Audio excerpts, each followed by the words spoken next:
Cross-examination. Okay. I was going to door... Right. Oh, no, I don't want to present from this. Right, because that's not evidence. Thought in a hurry because he left the door half open behind him. I've got an attorney's badge. Oh, right, so she died between 4 and 5. I mean, that's the murder weapon, we know this. Right. Back. Right, okay, so we know. Thinking it's strange, I looked inside the apartment. Then I saw her lying there, a woman not moving, dead. Quailed and frightened, found myself unable to go inside. Oh, no, I don't want to do that. So you didn't touch anything in the apartment? Yes. I mean, no. Nothing. Okay, what happened next? Okay, so that's... Okay, so I thought to call the police immediately. However, the phone in her apartment wasn't working. Right, but you didn't go in. Right, now we press. Phone in her apartment wasn't working? Yes, I mean, no, it wasn't, right? But you said you didn't go into the apartment, or did you? Oh, that, I can explain that. There was a cordless phone on a shelf in the entranceway. I reached inside and tried using that to call. And that phone wasn't working correctly. This is not your question time, Mr. Prosecution. It's mine. What happened? This is my question time! Stop it! You understand? No, this isn't direct. This is cross. I'm getting cross. I went to a nearby park. Okay, so that's just... And found a public phone. I remember the time exactly. It was 1 PM, which we know is not true. Because she died between 4 and 5. Objection! You found the body at 1 PM? You're sure? Yes, it was 1 PM for certain. Frankly, I find that hard to believe. But his name's not Frank Lee, it's Frank Saw It. Found that. Your statement directly contradicts the autopsy report. The autopsy notes the time of death at some time after 4 PM. There was no body to find at 1 PM. How do you explain this 3-hour gap? Oh, that? Oh, This is trivial. The witness merely forgot the time. That's not how objections work. You're objecting. You've got to object to my question, but my question is is an issue with facts. Like, well, how did he think it was 1? Is the question. After his testimony, I find that hard to believe. Mr. Saw It, why were you so certain you found the body at 1 PM? Gee, that's a really good question. And we're undermining his credibility already, so. Great job, Wright. Way to put him on the spot. That's all you have to do, point out contradictions. Lies always beget more lies. See through one, and their whole story falls apart. Is that it? Wait, I remember now. Would you care to give your testimony again? He doesn't just get to give a new testimony. How can we trust this testimony if we know the other one was wrong? You see, when I found the body, I heard the time. There was a voice saying the time. It was probably coming from the television. Oh, but it was 3 hours off, wasn't it? I guess the victim must have been watching a video of a taped program. That's why I thought it was 1 PM. Terribly sorry about the misunderstanding. There was a blackout. That's why the phone didn't work, allegedly. There was a blackout. I see. You heard a voice saying the time on a taped program. Mr. Wright, you may cross-examine the witness. Okay, well, that's easy. Right. You know what to do. I've got this one. Yeah, I've already got this one. Right. Right, time of discovery. When I found the body, heard the time. There was a voice saying the time. It was probably coming from the television. But we know that the electricity was out. Oh, I've got to present that with E. Hold it right there. The prosecution has said there was a blackout at the time of the discovery. And this record proves it. You couldn't have heard a television or a video. Gah! The defense has a point. Do you have an explanation for this, Mr. Saw It? No, I find it quite puzzling myself. Quite. Wait, I remember now. Mr. Saw It? So So this is his third change of his testimony. Completely reliable. We're going to trust everything he says. The court would prefer to hear an accurate testimony from the very beginning. These constant corrections are harming your credibility, but we're going to let you do it anyway. That and you seem rather distraught. Oh, my apologies, Your Honor. It must have been the shock of finding the body. Very well, Mr. Swart. Let's hear your testimony once more, please. Good grief. Hearing the time. Actually, I didn't hear the time. I saw it. There was a table clock in the apartment, wasn't there? Yeah, the murder weapon. The killer used it to hit the victim. That must have been what I saw. You saw a clock? I guess that would explain it. The defense may cross-examine the witness. Gladly. How did he know it was a clock? Like, I don't know it's a clock. Okay, so I have to do that. Alright. Right, so you saw it. There was a table apartment, wasn't there? How do you know this? Yeah, the murder weapon, the killer used it to hit the victim, right? So that must have been what I saw. But how did you get inside? Why didn't you tell us that in the first place? I guess it just slipped my mind. I'm not really sure how it happened myself. The witness says he saw the table clock. End of story. Now, find the contradiction. I didn't hear the time. I saw it. How is this a contradiction? What?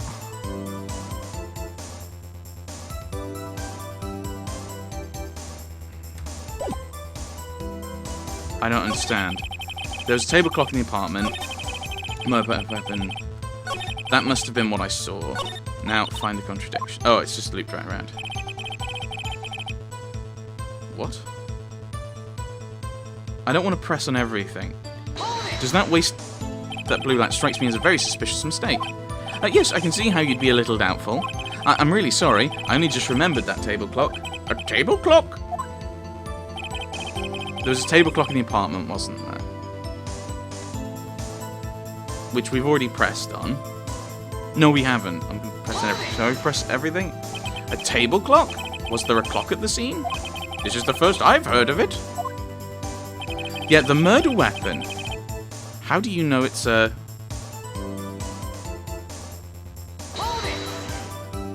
The murder weapon? Yes, the table clock that was used as a weapon. That's what I just said. Did you doze off in the middle of my testimony or something? Something's fishy here. Okay, right, so we go back to there, and then we challenge him with the statue.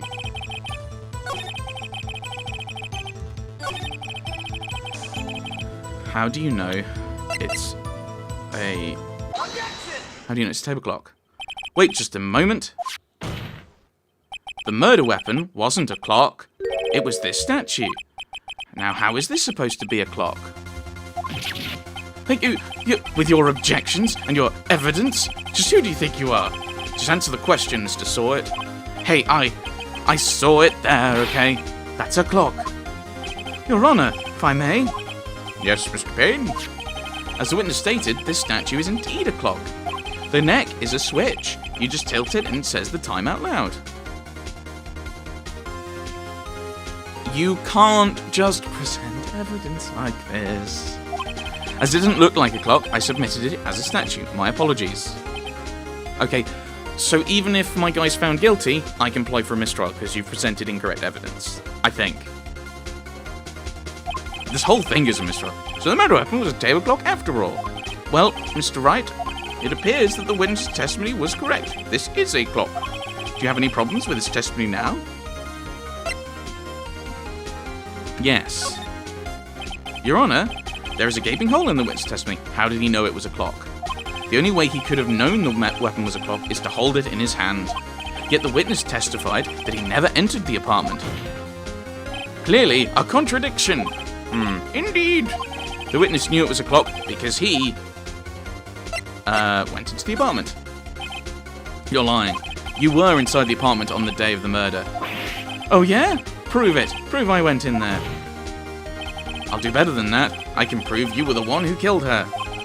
You struck her with the clock, and the shock of the blow triggered the clock's voice. That was the sound you heard. Order in the court. Intrigued. Please continue, Mr. Wright. Yes, Your Honor. Mr. Sawyer, the sound must have left quite an impression on you. Understandable, since the murder weapon spoke just as you hit the victim. That voice was burned into your mind. That's why you were so certain about the time. What's the meaning of this? To be fair, now this is argumentative, and I'm trying to testify. I'm not posing questions. This isn't cross-examination. Legitimate objection, apart from the fact that you're not actually objecting to anything. This is all baseless conjecture. Fair enough. I take that back. That was a legitimate objection. Baseless? Just look at the witness's face. Would the witness care to elaborate? Did you strike the victim with the clock? That day, I never. Look, the clock, I heard. No, I mean, I saw. Shut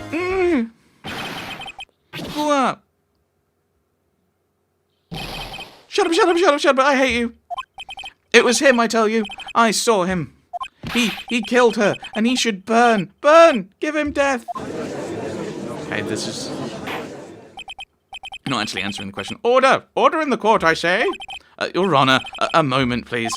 There isn't a shred of evidence supporting the defense's claim. There's now no evidence supporting the prosecution's claim either. Mr. Wright! Your Honor, you claim the sound of the witness heard came from the clock. Do you have any evidence? The whole case is riding on this. I'd better think through carefully. Your Honor, the sound Mr. Sawyer heard was definitely this clock. A fact which is clear if you simply... Why have I suddenly got red? What does that mean? Right. Examine the clock's batteries. That's meaningless, because it'll have probably been using them anyway. Ask the neighbours. We don't have any... I assume we don't have any witnesses. Okay, so try sounding the clock. Let's sound the clock now, here in this court. Your Honour, may I have the clock? I ask the court to listen very carefully. Beep. I think it's 8:25. That certainly is a strange way to announce the time. Well, he is the thinker, after all. So, we've heard the clock. What are your conclusions, Mr. Wright? Mr. Payne, can you tell me what time it is now? It's 11:25. 3-hour difference. As you can see, this clock is exactly 3 hours slow. Precisely the discrepancy between what Mr. Sawyer heard and the actual time of death. So, Mr. Sawyer, try to talk your way out of this one. You forgot one thing. Uh-oh. What's he talking about now? Well, while it may seem like that clock is running 3 hours slow, it proves nothing. How do you know it was running 3 hours slow on the day of the murder? If you can't prove that, you don't have a case. I don't need a case! I'm not the prosecution. Well, okay, I do need a case, but I don't need a case like this. I'm not the prosecution! Ah! He's right. No, he's not! Reasonable doubt. Reasonable doubt. All I have to do as the defense is prove that there's a possibility someone else did it. And there is strong possibility that right, all of this guy's testimony is rubbish. We've just kind of... He's had to change it 3 or 4 different times. So we can kind of throw his testimony aside. There we go. That's gone. And that means there is now nothing putting Larry Butts at the scene when she's dead. He went, yes, he went, but she didn't answer the door. I was so close. Mr. Wright, it seems you lack the critical evidence to support your claim. Yes, Your Honor. This means I cannot let you indict the witness. I don't need to indict the witness. That's the prosecution's job if they want to prosecute him later. Unfortunately, this ends the cross-examination of Mr. Frank Sawyer. I come all the way down here to testify, and look what happens. You treat me like a criminal. A criminal! You lawyers are all slime. Grr. I almost had him. Sorry, Larry. I failed you. There's nothing I can do about it now. Not so fast, Mr. Sawyer. Chief. Listen up, Wright. Don't throw this one away. Not like this. Think. But Chief, it's over. The judge has told me that my cross-examination is over, even though that's actually my decision as the person doing the cross. If he had a reason to do it, that would be fine. I know too much about how courts work. I can't prove the clock was slow the day of the murder. Nobody can prove that. That's true. Well, yes. But that doesn't mean you can't still win. Try thinking out of the box. Don't waste time doubting the facts. Assume the clock was 3 hours slow and think through it. Ask yourself, why was the clock 3 hours slow? She'd been away. She'd been in a different country. But it's not how anything works. Ugh. Figure out the reason and you'll have your proof. Right, Mr. Wright. Can you think of a reason as to why the clock would be 3 hours slow? Yes. Wait. Maybe I can prove it. You must have evidence somewhere that can prove it, Wright. Find it and let them have it. Well, Mr. Wright, you say the clock was already running slow on the day of the murder. Have you found evidence to support this claim? Of course. There is a piece of evidence in the court record that can prove my claim beyond a doubt. Ha! Tough words. Let's see you pull this one off. Let's see this evidence that proves why the clock was running slow. Why it may have been running slow is because she'd just been in Paris. The victim had just returned home from abroad the day before the murder. As we all know, the time difference between here and Paris is 9 hours. When it's 4 PM here, it's 1 AM the next day there. The clock wasn't 3 hours slow, it was 9 hours fast. The victim hadn't reset her clock since returning home. That's why the time you heard when you struck her dead in her apartment was wrong. Proof enough for you, Mr. Sawyer? Or should I say Mr. Did It? Grr.